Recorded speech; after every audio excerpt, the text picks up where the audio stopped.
토트넘이 12 첼시에게 9경기 만에 승리를 거두면서 4위를 유지했고 5위 뉴캐슬과 4점 차까지 벌려놨습니다. 전문가들은 토트넘의 최종 성적은 4위에서 밀려날 것이라고 보고 있지만 지난 시즌과 비슷한 행보를 보일 기세를 보이고 있습니다. 그때와 다른 건 새로 영입된 선수들의 활약으로 인해서 팀이 강해진 것이 아니라 기존의 선수들이 업그레이드가 되면서 토트넘이 강해지고 있는 것입니다. 손흥민이 속한 토트넘이 최근 2연승을 거뒀다는 것 자체는 의미가 있지만 경기 후 손흥민은 이례적인 행동을 보였고 또한 경기 소감에 대해서 기분 좋지 않다는 충격적인 소감을 전했습니다. 개인적으로도 이 경기 매우 불쾌했었는데요. 도대체 무슨 일이 있었던 거죠? 프리미어리그 25라운드 토트넘 첼시의 경기가 토트넘 홈에서 열리게 되었습니다. 주말 경기 중 저 위에 카라바오컵 결승만큼이나 초관심을 가질 수 있는 이 런던 더비는 도무지 승부 예측이 불가능한 경기였습니다. 토트넘이 첼시보다 순위가 높을 뿐만 아니라 토트넘의 최근 성적도 첼시보다 좋은데 첼시의 선수 몸값은 토트넘보다 훨씬 비싼 팀이었고 토트넘은 2018-2019 시즌 이후 5년 동안 단 한 번도 이겨보지 못하면서 9경기 연속 무승이었던 상황입니다. 첼시가 2023년 동안 매우 성적이 좋지 않으면서 13경기 4골밖에 넣지 못하고 있지만 어쨌든 레벨 높은 선수들이 호흡을 맞추다 보면 점점 포터 색깔이 묻어난 비싼 값을 할 수도 있었고 그 시작이 토트넘이 재물이 될지도 모른다는 예상을 배제할 수 없었습니다. 토트넘에게 기대하는 것은 스텔레니 코치가 그대로 감독 대행을 이어간다는 것. 이 빅매치는 일요일 밤 10시 30분에 치러지면서 더할 나위 없이 좋은 컨디션으로 응원을 시청을 준비했습니다. 직전 경기에서 손흥민이 벤치로 시작하는 이벤트 경기가 있었고 그 경기에서도 득점에 성공하면서 손흥민의 건재함은 제대로 보여준 상황. 일부 손흥민이 조커가 더 낫다고 하는 전문가들의 의견도 있었지만 손흥민이 조커라니 그건 손흥민을 개무시해버리는 발언밖에 되지 않기에 신경 쓸 필요도 없었습니다. 그런데 경기 1시간 전에 충격적인 라인업을 또 보게 되었습니다.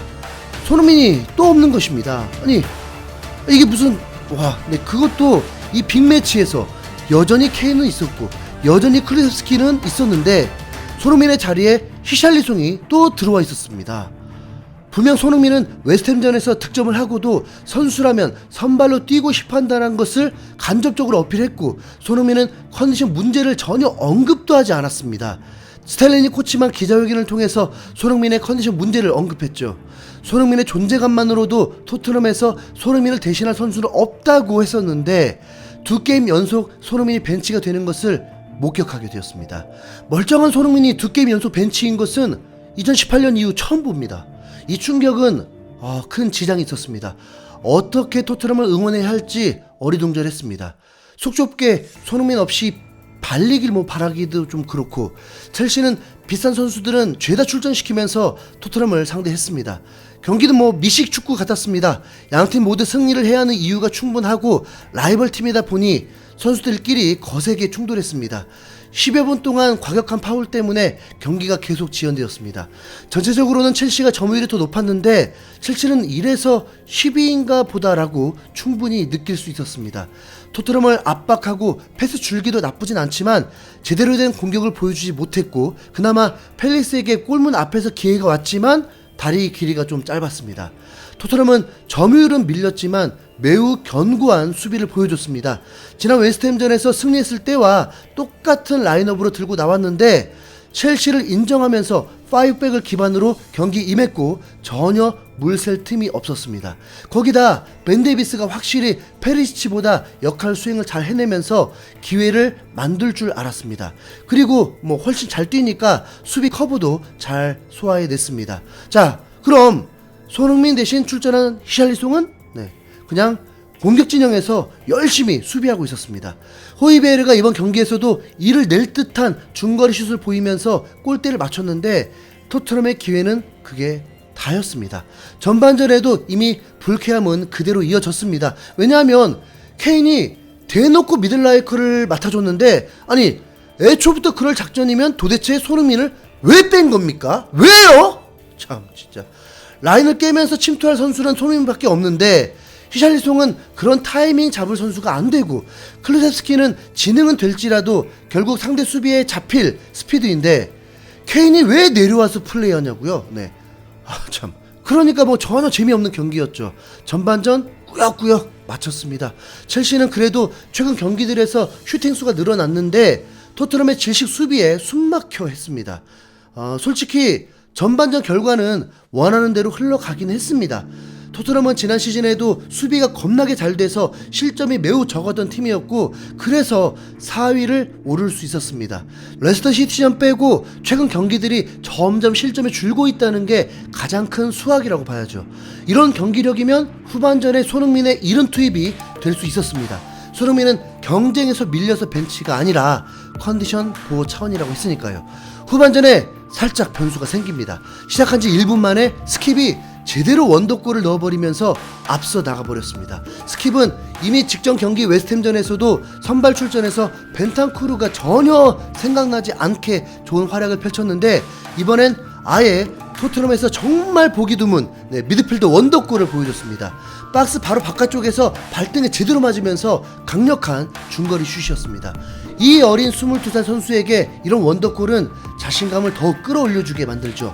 첼시는 급해졌고 포터 감독은 더 불쌍해 보였고 모엘리 구단주와 레비 회장이 계속 비춰지기도 했습니다. 토트넘의 수비는 전반기와 완전 달라졌고 확실히 이 선에서도 수비가 되니까 토트넘은 지킬 수 있을 듯 보였습니다. 아니, 첼시가 그냥 못하는 팀이라고 봐야 할 듯합니다. 60여 분이 지나도 손흥민은 등장하지 않았습니다. 어색하게 몸만 풀고 있는 모습이 비춰졌습니다. 토트넘은 매서운 공격은 없었지만 매우 안정적이었다 보니 지키기만 해도 될 상황이었습니다. 30여 분간 큰 공방 없이 흐르고 이미 점유율마저 토트넘이 앞서 있는 상황. 78분이 되어서야 스텔리니인지 콘테인지 손흥민을 투입시킵니다. 그 광경은 손흥민 표정이 말해줍니다. 결연한 의지가 아니라 그냥 참자 같은 표정이었습니다. 경기에 어떻게 임해야 하는 걸까요? 응원하는 입장에서는 어떻게 해야 할까요? 뭐 그냥 봤습니다. 네. 손흥민은 투입된 지 또 4분 만에 토트넘의 득점에 큰 기여를 합니다. 코너킥을 맡았고 예리한 킥이 나이어의 헤딩과 함께 케인이 득점에 성공하게 됩니다. 리액션 제로 상황이었습니다. 토트넘의 첼시를 무려 5년 만에 승리할 수 있는 쐐기골 같은 것이고 4위 유지가 더 희망적인 좋은 골이었고, 손흥민이 제대로 기점이 된 건데 전혀 기쁘지 않고 손흥민도 케인의 득점 후 제자리에 그대로 있었습니다. 경기는 2대 0으로 토트넘의 완벽한 승리. 감독, 코치, 선수들, 레비, 팬들까지 모두 기뻐하면서 잔치할 상황이겠죠? 네, 그런데 손흥민은 아마 달랐던 것 같습니다. 경기 종료 후 손흥민은 팬들을 뒤로 하고 경기장을 그냥 빠져나갔습니다. 90분 기준 출전 12분에 코너킥 하나 외에 수비만 했는데 월드 클래스 윙어가요. 네. 거기다 경기 소감에서도 기분이 좋지 않다고까지 대놓고 말했습니다. 손흥민 성품에 대놓고 저렇게 말했다는 건 거의 분노한 상황인 거죠. 영국 매체들은 손흥민에게 염장 지르듯이 12분 뛰고도 평점 7점을 주면서 호평을 했습니다. 아니, 이게 도대체 무슨 상황이냐고요? 손흥민을 벤치로 두었던 토트넘의 이득은 전혀 느껴지지 않았습니다. 히샬리송은 90분 가까이 교체가 되었는데 본인도 압박이 있긴 한 건지 2대 0으로 앞선 상황에서 교체가 되는데도 매우 기분 나쁜 표정이었습니다. 아니, 경쟁? 아니, 그럼 손흥민과 히샬리송 경쟁? 진짜 장난하나 진짜. 히샬리송은 기회를 받았는데 2경기 연속 임팩트가 없으면서 위기가 온 건 맞죠. 이러다가 손흥민 또 양보해서 이제 단주만 나오는 건 아닌가요? 네, 참 이렇게 기분 나쁜 빅매치 승리는 처음 겪어봅니다. 네, 손흥민이 이 상황을 참지 않길 바라고 다음 경기부터는 콘테가 돌아온다고 하는데 한번 뭐 지켜보죠. 이상 흰수염고래였습니다. 여러분은 기분 괜찮으세요? 저만 그런 거 아니죠?